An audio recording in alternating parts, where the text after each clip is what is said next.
Hello बच्चों, कैसे हैं? उम्मीद है कि अच्छे होंगे और स्वस्थ होंगे और अपनी पढ़ाई को जो है निरंतर जारी रखे होंगे। तो आज एक और वीडियो के साथ, और मुझे उम्मीद है कि आपको मेरी पिछली सारी वीडियो पसंद आ रही होंगी, और अगर पसंद आ रही हैं तो आप उसको लाइक शेयर और सब्सक्राइब करें और मेरे चैनल को अधिक से अधिक सपोर्ट करें ताकि मैं आपको और अच्छे से अच्छे वीडियो जो है लेकर के आ सकूँ। तो चलिए आज का पहला सवाल देखते हैं। कह रहा बस बच्चे बस से पाठशाला जाते हैं, इस वाक्य में कौन सा कारक है? तो देखिए, संस्कृत में एक सूत्र होता है जिसको कहते हैं सात कदम करणम। तो अगर कोई चीज़ साधन से हो रही है तो उसमें कर्ण कारक होता है। तो पहले का कौन सा हो जाएगा? पहले का हो जाएगा कर्ण कारक। पहला कौन सा सही हो गया? आपका कर्ण कारक सही हो जाएगा। चलिए, दूसरा क्या कह रहा है? दूसरा कह रहे हैं कि राजा भिक्षुक को दान देता है, इस वाक्य में कौन सा कारक है? कह रहा है कि राजा भिक्षुक को दान देता है, इस वाक्य में कौन सा कारक है? तो राजा भिक्षुक को दान देता है वाक्य में कौन सा कारक है? तो आपको बताना है कि इसमें कौन सा कारक है। कर्म कारक है, संप्रदान कारक है, अपादान कारक है या कर्ण कारक है? तो आपको बताना है कि राजा भिक्षुक को दान देता है, इसमें कौन सा कारक है। तो जहाँ बात देने की हो जाती है तो वहाँ कौन सा कारक होता है? संप्रदान कारक हो जाता है। कौन सा कारक हो जाता है? संप्रदान हो जाता है। दूसरा का कौन सा सही हो जाएगा? बी सही हो जाएगा। चलिए, तीसरा क्या कह रहा है? कह रहा है खूंटी शब्द का बहुवचन बताइए। कह रहा है खूंटी शब्द का बहुवचन बताना है। तो खूंटी का खूंटिया, खूंटियों, खूंटियां या खूंटियों। तो इसका बहुवचन कौन सा हो जाएगा? बताइए। तो खूंटी का क्या होगा? खूंटियां या खूंटियों। तो कौन सा होता है? तो खूंटी का बहुवचन खूंटियों हो जाएगा। क्या हो जाएगा? खूंटियों हो जाएगा। तो डी सही हो जाएगा इसका आंसर। चलिए, चौथा क्या कह रहा है? कह रहे ठठेरा शब्द का लिंग परिवर्तित कीजिए। कह रहा है कि ठठेरा शब्द का लिंग परिवर्तित कीजिए। ठठेरिन, ठठेरिनी, ठठेरी या ठठारी। तो आपको ये बताना है कि ठठेरा का लिंग परिवर्तन करेंगे तो क्या बनेगा? ठठेरिन बनेगा, ठठेरिनी बनेगा, ठठेरी बनेगा या ठठारी बनेगा। तो इसका क्या बन जाएगा? पहला वाला बनेगा, ठठेरिन बन जाएगा। क्या बनेगा? ठठेरिन बन जाएगा। चलिए, अगला देखते हैं। कह रहा है कि वह अगले साल आएगा, इस वाक्य में कौन सा कारक है? वह अगले साल आएगा, कौन सा कारक है? अपादान है, संबंध कारक है, अधिकरण कारक है या कर्म कारक है? तो आपको बताना है कि वह अगले साल आएगा, इसमें कौन सा कारक है? अपादान कारक है, संबंध कारक है, अधिकरण कारक है या कर्म कारक है? तो आप बताइए, वह अगले साल आएगा अर्थात क्रिया का टाइम। तो कौन सा हो जाएगा? तो जब बात क्रिया के समय की आती है तो अधिकरण कारक हो जाता है। कौन सा कारक होता है? अधिकरण कारक कहते हैं। चलिए, अगला क्या कह रहा है? कह रहा है विद्वान शब्द का स्त्रीलिंग क्या होगा? कह रहा है कि विद्वान शब्द का स्त्रीलिंग क्या होगा? विदुषी होगा, विद्यामती होगा, विद्वती होगा या विद्यावती होगा? तो आपको बताना है कि विद्वान जो शब्द होता है इसका स्त्रीलिंग क्या बनता है। तो विद्वान शब्द का स्त्रीलिंग विदुषी होता है। क्या होता है? विदुषी। तो कौन सा सही हो जाएगा? पहला वाला सही हो जाएगा। ठीक। चलिए, अगला क्या कह रहा है? चाकू शब्द का बहुवचन क्या होगा? चाकू का बहुवचन बताना है। चाकुएं, चाकुओं, चाकुओं या चाकू। तो चाकू का बहुवचन क्या हो जाएगा? जल्दी से बताएं। चाकू का बहुवचन, तो चाकू का बहुवचन चाकू ही होता है। तो कौन सा सही हो जाएगा? बी ऑप्शन जो है इसका सही हो जाएगा। चलिए, अगला क्या कह रहे हैं? कह रहा है कौन सा शब्द स्त्रीलिंग नहीं? आठवें में आपको ये बताना है कि कौन सा शब्द स्त्रीलिंग नहीं है। छात्रा, पृथ्वी, मधु या जीवन। इसमें कौन सा स्त्रीलिंग नहीं? छात्रा स्त्रीलिंग है, पृथ्वी स्त्रीलिंग है, मधु जो है वो भी स्त्रीलिंग है, लेकिन जीवन स्त्रीलिंग नहीं है। जीवन शब्द जो है वो पुल्लिंग शब्द है। कौन सा सही हो जाएगा? डी सही हो जाएगा। चलिए, अगला क्या कह रहे हैं? कह रहा है कि चूहा बिल से बाहर निकला, इसमें कौन सा कारक है? चूहा बिल से बाहर निकला। तो जहां बात निकलने की आती है वहाँ कारक कौन सा बनता है? अपादान कारक बनेगा। जब बात निकास के अर्थ की हो तो अपादान कारक बनता है। तो संप्रदान करण और संबंध नहीं होगा। इसमें कौन सा कारक हो जाएगा? अपादान कारक हो जाएगा। तो नौवां का कौन सा सही हो जाएगा? बी हो जाएगा। चलिए, 10वां नंबर में कह रहे हैं कि निम्नलिखित में से पुल्लिंग शब्द कौन सा है? आपको ये बताना इसमें से कौन सा शब्द पुल्लिंग है। रात, बात, गीत या मात। तो बताना है कि इसमें कौन सा शब्द जो है वो पुल्लिंग है। रात होती है, बात होती है, लेकिन गीत जो है वो गाया जाता है। तो कौन सा सही हो जाएगा? सी सही हो जाएगा। कौन सा सही होगा? सी हो जाएगा। चलिए, अगला। पहला, कर्म कारक का चिन्ह क्या होता है? कर्म कारक का चिन्ह होता, बताइए। ने, से के द्वारा, को के लिए और हेतु। तो कौन सा होगा कर्म कारक का चिन्ह? हिंदी में कारक भी होते हैं, कुल 8 होते हैं, और जो कर्म कारक होता है इसका चिन्ह को होता है। क्या होता है, वो होता है। तो कौन सा ऑप्शन सही हो जाएगा, सी ऑप्शन जो है आपका सही हो जाएगा। चलिए अगला क्या कह रहा है कि लड़का पेड़ से गिरा, इस वाक्य में कारक बताइए। कह रहा है कि लड़का पेड़ से गिरा, उपयुक्त वाक्य का कारक बताइए। तो बात लड़के के गिरने की है, अलगाव हो रहा है, तो अलगाव के अर्थ में कौन सा कारक बनता है, तो अलगाव के अर्थ में कारक बनता है, इसको अपादान कारक कहते हैं। क्या कहते हैं, अपादान कारक। तो सी वाला ऑप्शन जो है वो सही हो जाएगा। कौन सा सही हो जाएगा, सी वाला सही हो जाएगा। चलिए अगला क्या कह रहा है, अगला कह रहे हैं कि निम्न शब्द में अधिकरण कारक का प्रयोग हुआ है। बताना है आपको कि 4 शब्द लिखे हैं, इसमें किसमें अधिकरण का प्रयोग हुआ है। वाहनारूढ़, शताधीश, गंगा जल या रेखांकित, रेखा चित्र सॉरी। तो आपको बताना है कि किसमें जो है अधिकरण कारक का प्रयोग हुआ है। वाहनारूढ़, शताधीश, गंगा जल और रेखा चित्र।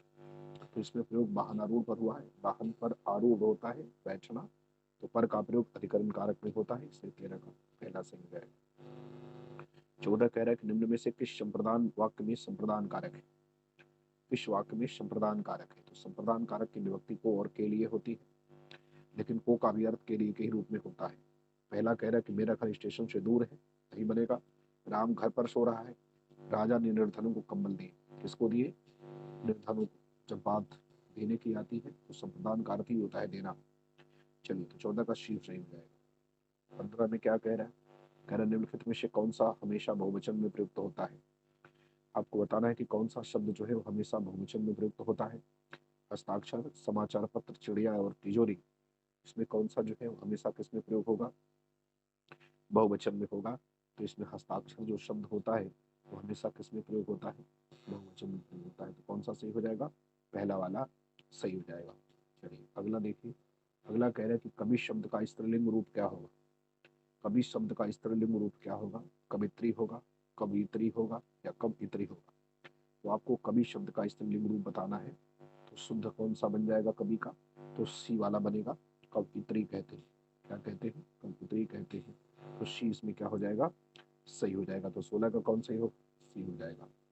17 में देखिए क्या पूछा है, पूछा है कि सुंदर विशेषण का स्त्रीलिंग रूप क्या होगा। आपको ये बताना है कि सुंदर जो विशेषण का विशेषण है इसका स्त्रीलिंग रूप क्या बनेगा, सुंदरी, सुंदरा, सुंदर और इनमें से कोई नहीं। तो सुंदर का विशेषण जो बनेगा स्त्रीलिंग के रूप में वो सुंदरी हो जाएगा। क्या हो जाएगा, सुंदरी। ऑप्शन कौन सा सही हो जाएगा, पहला वाला। चलिए अगला क्या कह रहा है, कह रहा है माली शब्द का स्त्रीलिंग रूप क्या होगा। माली का स्त्रीलिंग बताना है, मालिन, मालिनी, मालिनी या इनमें से कोई नहीं।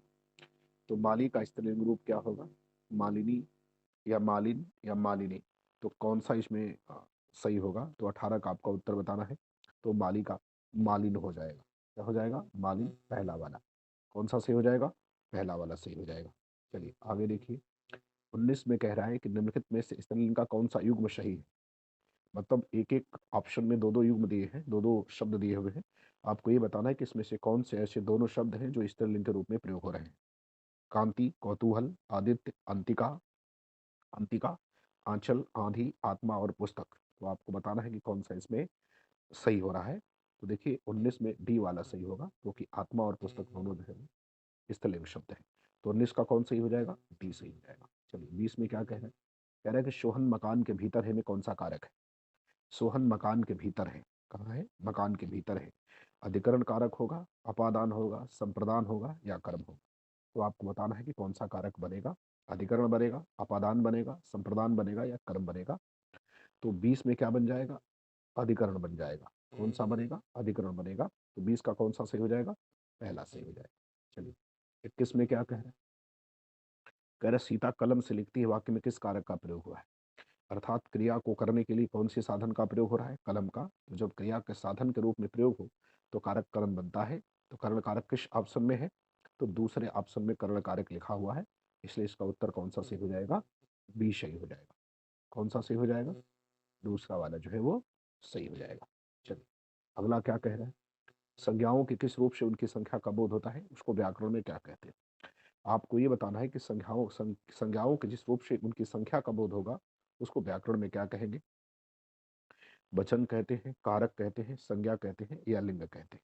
तो आपको बताना है कि जिससे व्याकरण में संज्ञा की संख्या का बोध होता है तो उसको हम लोग वचन कहते हैं, और हिंदी में वचन दो होते हैं। एक वचन और बहुवचन।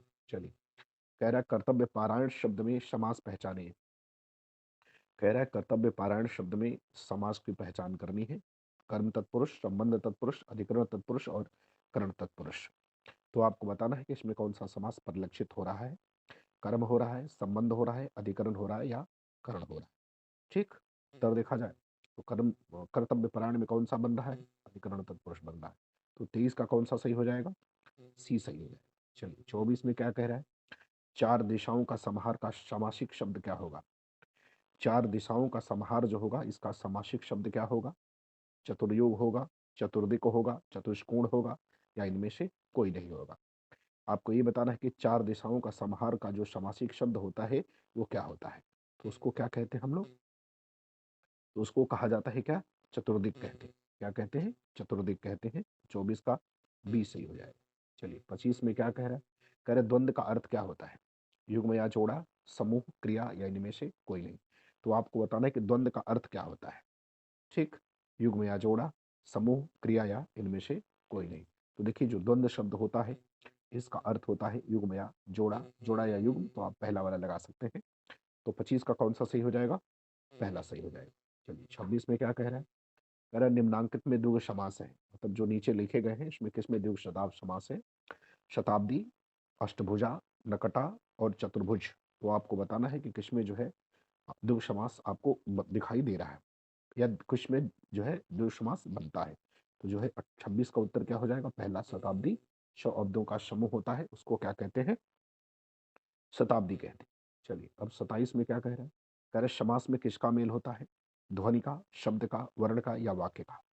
तो आपको बताना है कि समास में किसका मेल होता है, ध्वनि का मेल होता है, शब्द का मेल होता है, वर्ण का मेल होता है या वाक्य का मेल होता है। तो देखिए इस ध्वनि का मेल जो होता है वो संधि में होता है और वर्ण का मेल, जबकि इसमें जो है किसका मेल होता है। तो 27 का आंसर क्या हो जाएगा, पूछा है कि समास में किसका मेल होता है, तो शब्द का मेल होता है। किसका मेल होता है, शब्द का मेल होता है। चलिए आगे देखिए अगला क्या कह रहा है, कह रहे कारक के आधार पर किस समास के भेद बताए जाते हैं। कारक के आधार पर किस समास के भेद बताए जाते हैं, द्विगु के, द्वंद्व के, कर्मधारय के या तत्पुरुष के। तो देखिए कारक के आधार पर तत्पुरुष के भेद होते हैं और जिनकी संख्या 6 होती है।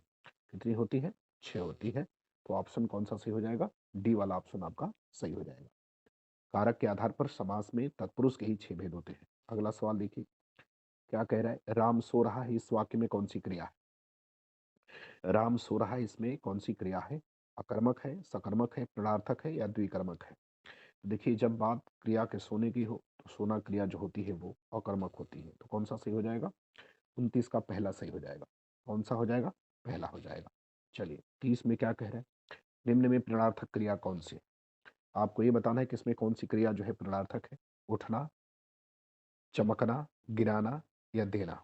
तो इसमें कौन सी क्रिया जो है प्रणर्थक है, आप बताइए कौन सा प्रणर्थक है। 30 का उत्तर देखा जाए तो सी सही हो जाएगा। गिराना जो है वो क्या है, प्रणर्थक क्रिया है। कैसी क्रिया है, प्रणर्थक क्रिया है। चलिए अगला क्या कह रहा है, कह रहा है अली अली शब्द का युग्म का सही अर्थ क्या है। अली अली शब्द युग्म का सही अर्थ क्या है, भौरा भगवान, भगवान दुश्मन, सखी भौरा, भौरा सखी। तो आपको बताना है कि इसका उत्तर क्या सही होगा, पहला, दूसरा, तीसरा या चौथा। ए, बी, सी, डी इनमें से कौन सही होगा।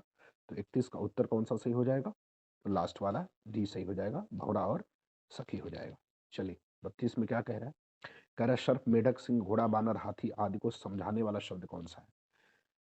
सर्प, मेढक, सिंह, घोड़ा, बानर आदि को समझाने वाला शब्द कौन सा है, पशु, शिव, हरि या कपीस। तो इन सब के लिए एक ही जो है वो अलिकार्थी शब्द होता है, हरि। हरि शब्द का अर्थ होता है, हरि का मतलब सर्प, मेढक, सिंह, घोड़ा, बानर, हाथी शब्द होते हैं। तो इसमें उत्तर कौन सा हो जाएगा, तो 32 का सी हो जाएगा, हरि हो जाएगा। 35 में कह रहा है कि प्रसारण का विलोम क्या होगा। देखिए प्रसार का मतलब फैलना होता है, तो इसका विलोम प्रतिपादक, पादन, अंकुचन, आरक्षण या संदर्शन कौन सा हो जाएगा। तो देखिए आकंचन हो जाएगा, तो उसका मतलब सिकुड़ना होता है।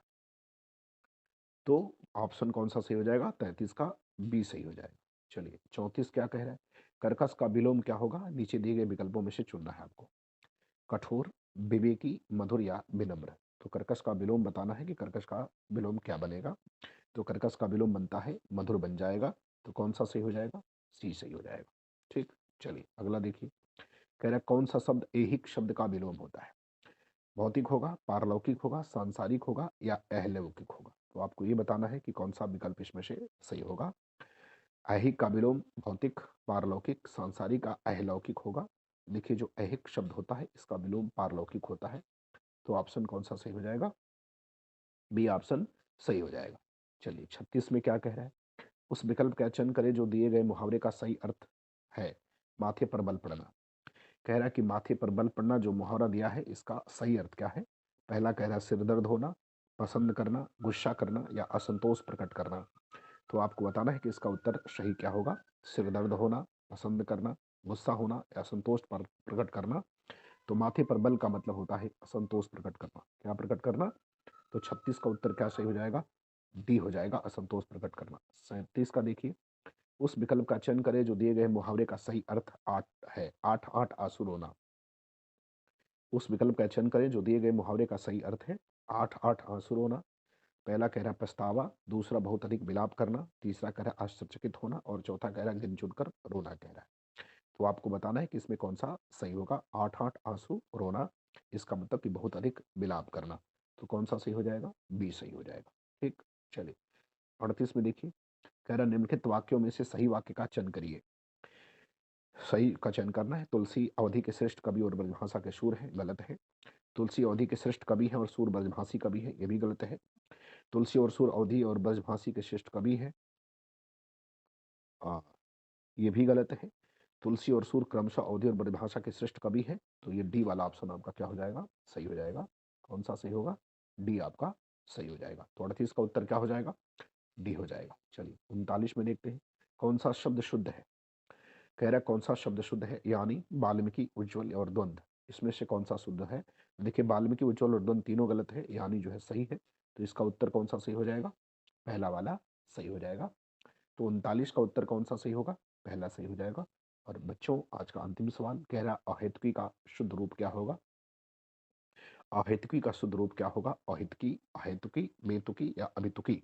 तो आपको बताना है कि इसका शुद्ध रूप क्या होगा। तो देखिए अहेतुकी का मतलब होता है बिना किसी हेतु का, तो इसका शुद्ध रूप अहेतुकी होता है। तो बी वाला ऑप्शन क्या हो जाएगा? सही हो जाएगा। ठीक है, तो इस तरह से जो है ये हम लोग का वीडियो ये खत्म होता है 40 क्वेश्चन। और मुझे उम्मीद है कि आपको ये मेरे प्रश्न पसंद आए होंगे, और अगर पसंद आ रहे हैं तो आप अधिक से अधिक शेयर जरूर करें। धन्यवाद।